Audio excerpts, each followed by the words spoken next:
semampunya saya sih Mbak gitu. Jadi saya juga ngelihatnya orang jadi malah terbiasa jadi kayak salvo kemananya gitu. Yang saya incer kan memang pendidikan kemampuan anak saya, pemikirannya gitu. Karena kemarin-kemarin ini kan untuk Bertrand pindah sekolah itu kan ada prosesnya, dan orang mau masuk sekolah itu kan gak gampang. Banyak yang Bertrand kapan sekolah, Bertrand kapan sekolah, ya sabar. Mau daftar sekolah nggak kayak mau daftar lomba busana, lu ngambil formulir langsung itu. Ada beberapa prosedur yang memang harus saya ikutin aturannya. Lu mau siapapun itu kan kalau udah peraturan pemerintah itu kita harus ikutin. Ya ketika semuanya itu sudah rampung ya Bertrand baru mulai sekolah. Ikut tes juga berarti? Jadi dibilang menonjol banget juga tidak, dibilang kurang banget juga enggak gitu. Jadi dia bisa mengikuti pelajaran dengan bagus, dan dia tinggal logatnya doang sih. Itu kan bahasa itu proses lah. Tapi dia ya syok aja karena dia harus bangun 4:30 pagi ya, dan jam 9 malam itu sudah wajib dia tidur. Dan pola itu yang awalnya sebelum dia masuk sekolah ini sudah saya terapkan. Pertama Bertrand tuh kalau awal-awal di rumah saya itu tidur jam 3. Terus saya rubah lagi ke jam 2. Saya rubah lagi ke jam 1. Terus jam 11. Dari jam 11 langsung ke jam 9. Jadi kalau udah ngelihat jam 9 itu udah panik. Dia udah harus tidur gitu. Dan di sini buku pelajarannya kan banyak banget. Dia juga shock karena di sana katanya dia kalau sekolah cuma bawa 1 buku, taruh kantong aja gitu. Kenapa di sini pakai tas? Dia juga bingung gitu. Jadi ya memang begini Kak sekolah di Jakarta. Jadi saya juga nggak nanya dia sekolah di sana seperti apa. Jadi dia cerita sendiri gitu.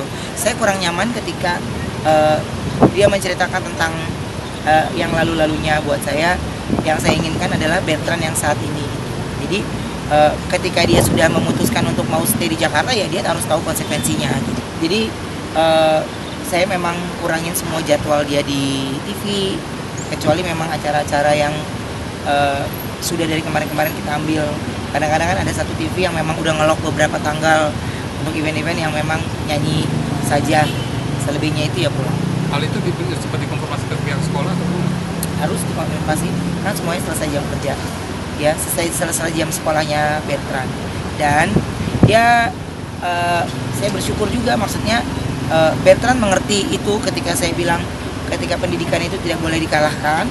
Jadi Bertrand harus paham sama hal itu. Dan itu kan semua sevisi misi dengan orang tuanya yang ada di Manggarai gitu. Makanya kalau saya kalau jadi anak saya harus lebih mengutamakan pendidikan. Saya lebih mengutamakan Bertrand ini sekolah dulu prioritas utama, baru dia nyanyi. Jadi seminggu ini juga sudah full Bertrand. Pagi dia sekolah, sore dia ada les piano, terus ada les vokal, terus dia juga ada pelajaran tambahan lagi. Ya saya bukan ekskul tapi ya maksudnya lebih ke pelajaran-pelajaran yang di sekolahnya saya lesin lagi gitu. Bahasa Inggris gitu. Semuanya bahasa Inggris terpisah lagi. Bahasa Inggris dia baru besok dia tes bahasa Inggris. Karena saya juga gini, bahasa Inggris kan kalau Bertrand itu ada beberapa kalau saya diem dia suka nyanyi bahasa Inggris juga gitu. Tapi pas lagi dia berdua sama Thalia, nah tapi dia kalau dengerin sama Wenda spellnya tuh bener pengucapannya. Ini anak nggak ngerti artinya, sebenarnya dia bisa nyanyi nggak ngerti artinya atau apa. Jadi saya sama Wenda ini memasukkan Bertrand juga ke sekolah bahasa Inggris yang dites dulu. Jadi nanti gurunya akan tahu dia ini di mana. Ternyata kan saya pikir Bertrand mau saya dulu kan Mandarinnya, tapi kayaknya nggak bisa Bertrand Inggrisnya dulu. Bertrand enjoy banget. Ini di luar pemikiran saya. Saya pikir yang dia incar terus menyanyi terus gitu. Tapi ya saya bilang buat saya karir nggak akan ada habisnya gitu. Terus akan pasti dapat gitu. Tapi yang saya mau sama Bertrand harus bisa beriringan. Jadi secara pikiran Bertrand juga berisi gitu loh. Itu yang saya mau sih gitu. Jadi nggak hanya main aja. Dan ya dia kagetnya cuma karena pelajaran di sini banyak banget gitu. 8 mata pelajaran kan setiap harinya. Hari pertama itu saya udah deg-degan terus, jadi saya pengen cepet-cepet dia pulang, nanya. Dan oke banget, dia bilang baik-baik ayah, kakak langsung ini. Terus kan sebelumnya saya sama Wenda juga survei kantinnya. Saya nggak mau, ngasih uang anak saya itu uang jajannya terlalu besar ya atau kekurangan. Jadi saya cek dulu harga kantinnya, Wenda cek. Jadi ada 4 kantin di situ, kisaran standarnya mereka berapa. Terus di situ juga ada jual minuman, dan veteran itu kan sama saya nggak boleh minuman dingin. Jadi dia harus minuman yang tidak dingin. Ya kalau dia tidak ada jadwal yang manggung itu tidak apa-apa gitu. Cuman jadwalnya veteran cukup padat, jadi veteran harus mengerti kondisi. Kalau Ruben Makanan minyak juga dia mengerti. Saya bilang sama dia, ayah nggak ada masalah kalau suara kakak hilang, tapi kan kakak yang malu. Jadi kakak harus punya tanggung jawab. Jadi veteran tuh nggak pernah ngomong enggak. Jadi iya ayah, tidak pernah ngomong enggak. Saya bilang sampai sedetail itu mungkin orang menganggapnya terlalu atau gimana gitu. Tapi buat saya berharap ngecek kantinnya itu bukan karena apa-apa.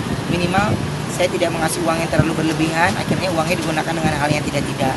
Sekalipun veteran sendiri sudah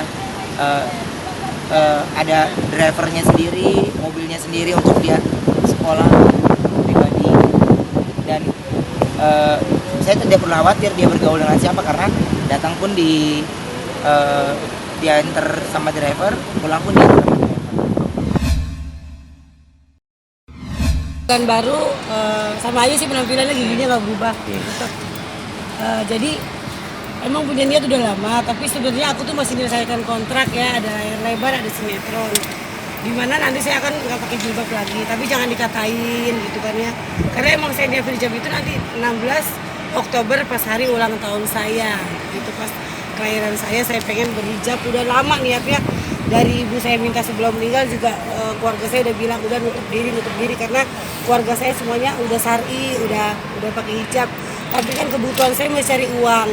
Kalau komedian kan, komedian itu kan dibully, takutnya pakai hijab nggak ada yang berani bully. Tapi saya bertanya sama teman-teman, sama produser saya, sama Pak Danji, sama Citra Kirana, sama Ari Untung, apakah kalau nanti berhijab, apakah saya masih dapat job atau apa gitu. Jangan takut, rezeki semua dari Allah, rezeki udah yang ngatur Allah. Jadi sebenarnya aku pengen hijrah itu kalau udah punya rumah. Sampai sekarang aku belum punya rumah kan, karena masih perlu uang banyak banget. Anakku belum kerja ada, Gulfi juga kerjaannya masih belum tetap kan. Jadi masih setiap bulannya masih aku kasih uang. Nah aku single parent walaupun punya suami. Jadi selama aku sekarang ngejanda dari bapaknya Ulfi 12 tahun, gak pernah ada yang cari nafkah aku kan, jadi aku nyari uang sendiri. Nah kalau misalkan aku tiba-tiba pakai hijab gak dapet job, terus aku pikir lagi, kan semua rezeki dari Allah gitu kan ya. Semua masukan manusia, umur rezeki, jodoh, maut semua dari Allah. Jadi aku ya udah berani. Emang aku kan gak pernah pakai baju gak sopan kan. Setiap syuting juga aku pasti pakai sopan, panjang, ketutup. Karena ini doang gak ketutup, bedanya pala doang. Belajar gitu. Doain aja besok masih berlanjut. Saya sih pengennya begitu, pengennya sholat dulu tekunin, utama sholat dulu tekunin 5 waktu. Itu yang susah banget saya, yang subuh kadang-kadang kesiangan, karena kita kan pulang syuting jam 2, jam 3 kadang kelewat. Kadang saya kalau nunggu subuh saya nggak tidur lagi, saya nunggu subuh baru tidur, paginya jam 9 saya bangun, saya syuting lagi, sakit kepala gitu. Jadi saya nyari yang syuting juga yang enak, jamnya nggak ini apa namanya, bisa. Saya udah tua ya, udah 48 tahun. Nah ya saya kan masih butuh uang juga gitu. Untuk biaya itu saya sangka orang saya nggak punya duit, saya utang-utang lagi, nanti dibilangnya nipu-nipu lagi. Saya nggak mau.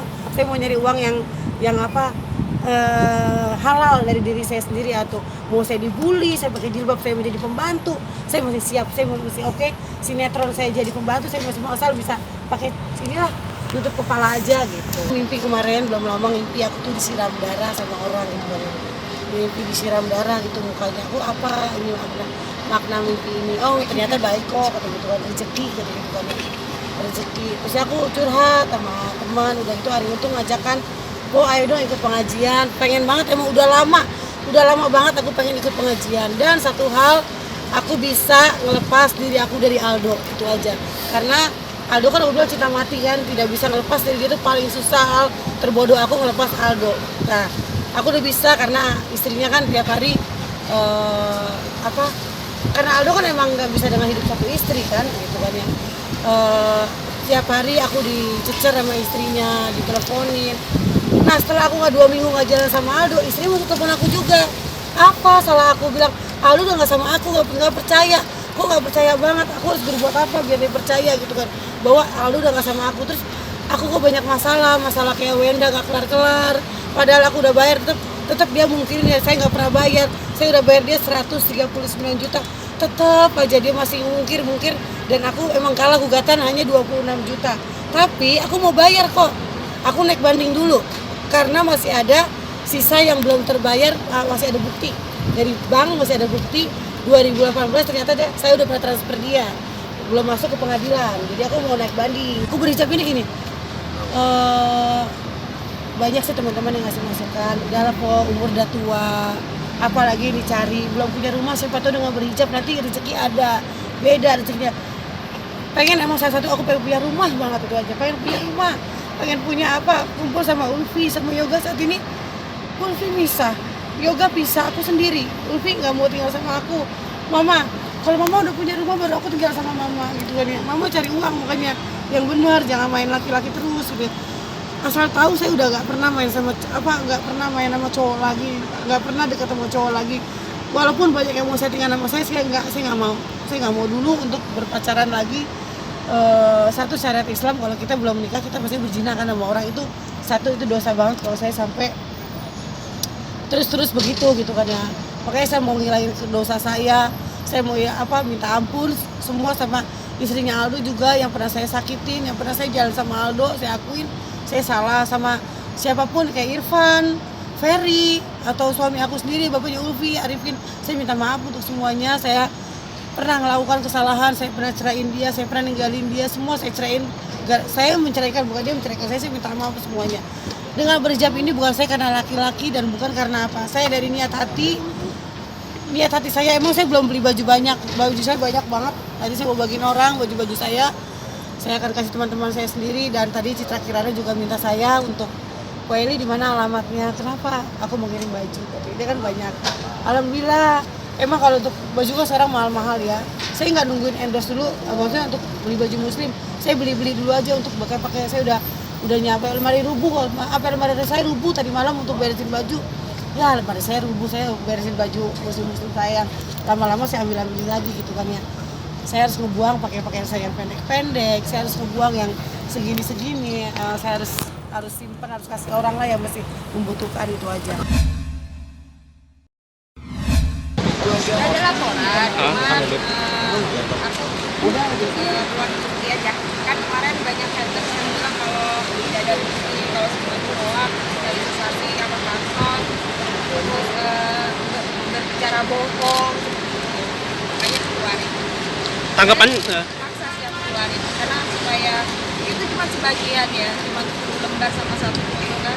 Kalau mau dikeluarin semua sampai besok jadinya kan. Ada 105 lembar yang jadi aku gak takut, aku gak pernah takut karena apa? Karena aku berbicara yang sebenarnya dan aku tidak lindungi nama, kan aku belum itu semua namanya dia ya, supaya aku masih jaga namanya dia juga. Ngaku aja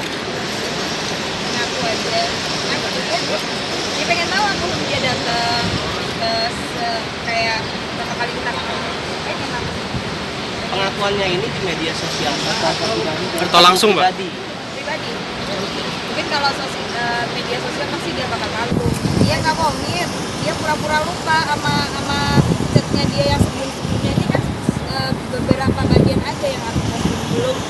Kalau mbaknya aku buka semuanya pasti kaget, nggak nyangka, ya kan? Disuruh kirim, dia kan suka yang besar-besar, dia bilang ada kok semua chatnya. Aku sukanya yang besar-besar. Apanya yang besar?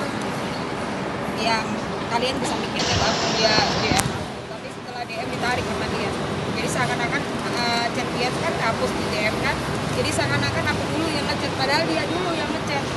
Dari situ aku beranggapan kalau dia niatnya udah nggak baik gitu loh. Terus aku chat dia di line, kenapa DM kamu dihapus, dia alasannya apa, di-hack orang intinya, terus intinya dipegang menyinggung. Kan nggak mungkin kalau udah tentang di-hack orang tuh saya nggak masuk akal gitu loh. Banyak juga cewek-cewek yang pernah dia DM-in dulunya sebelum aku kirim semua ke aku, jadi aku simpan buktinya itu semua. Ya memang kata-katanya mirip sama yang dia kirimkan ke aku. Maaf, jangan ngelakuin kesalahan. Oke. Sumpah Pocong yuk, disaksikan sama semua orang Indonesia, sama kalau perlu seluruh dunia, kalau perlu live juga ya kita Sumpah Pocong yang bullshit aku apa untuk orang gitu loh.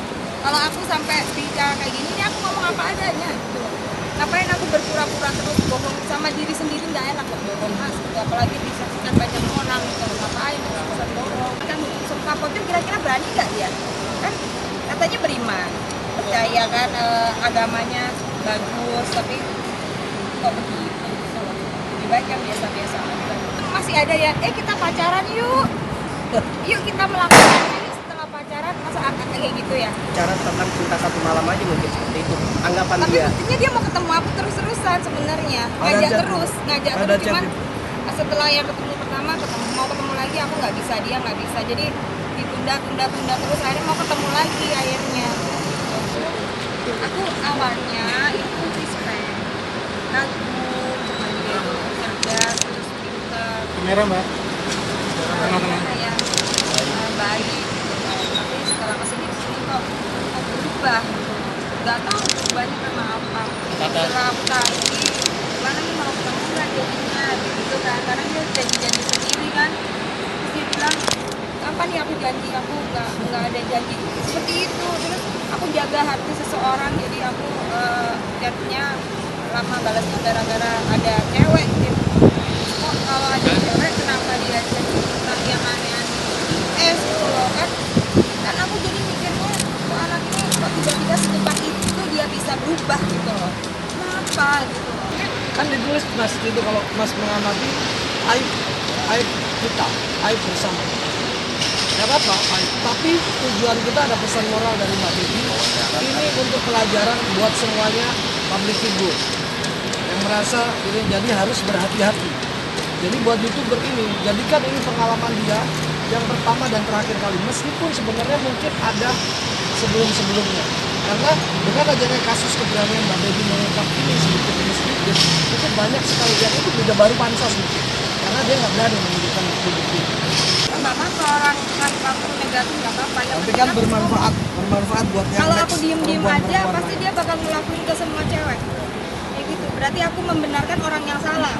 Kalau kayak gini kan biar dia tahu, oh iya ternyata memang dikasih teguran supaya dia nggak ngelakuin lagi kayak gitu. Masih untung aku nggak nggak berbuat yang aneh-aneh ke dia sampai enggak salah. Kalau menurut aku fakta itu kan aku tentang namanya dia kan aku sama sekali dari awal nggak ada sebut nama dia. Kan aku hanya curhat kan awalnya. Banyak nggak ada bukti-buktinya. Kasih jeda aja dulu biar nampak biar nampak. Dari sisi mana mengatakan manajemen memanfaatkan popularitas? Dari sisi mana? Justru manajemen membantu, kuasa hukum juga membantu meredam Mbak Baby, saya meredam artis saya untuk ini nggak usah terlalu dibesar-besarkan. Yang penting dari yang bersangkutan ada itikat baik, face to face ketemu lagi, apa jelaskan permasalahan. Karena begini mas, sebelum Mbak Baby mengajukan curhatan gitu, kita sudah sempat mentil dari manajemen melalui teman-teman sekitar dia. Ya, jadi tolong YouTuber itu harusnya dia berpikir jernih. Teman-teman itu enggak lah kalau memanfaatkan dia atau jahatin dia. Harusnya kan dia, oh ya dari siapa itu infonya, dari siapa. Nah, akhirnya kan sampai begini karena dia udah nggak tahan, dibilang pansos lah, dibilang numpang popularitas, bener kan? Tapi ini hal biasa di Indonesia kan banyak artis. Sudah coba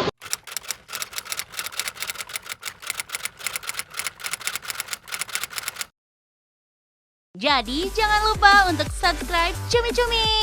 Ditekan ya tombol lonceng merahnya.